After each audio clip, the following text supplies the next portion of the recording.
Here's one more example of the first derivative test. We're asked to find the relative extrema of the function x divided by x plus 3.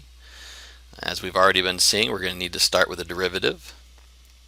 So f prime of x is going to be equal to the derivative of the top, which is 1, times the bottom, which is x plus 3, minus the derivative of the bottom, which is 1, times the top, which is x.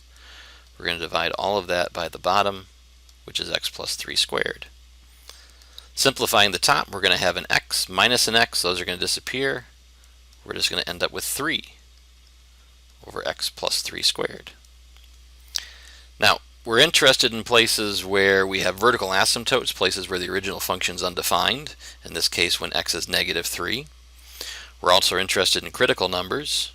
In this case, this function doesn't actually have any critical numbers. The derivative can't ever be 0. That 3 in the top can't be made 0.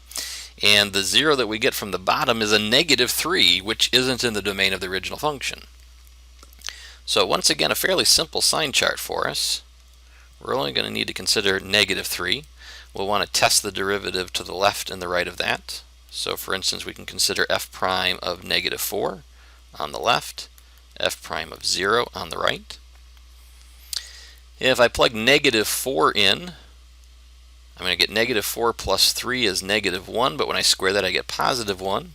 3 divided by 1 is positive, so we're increasing on that side.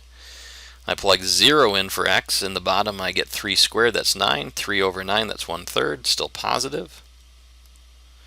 So the function is increasing on both sides.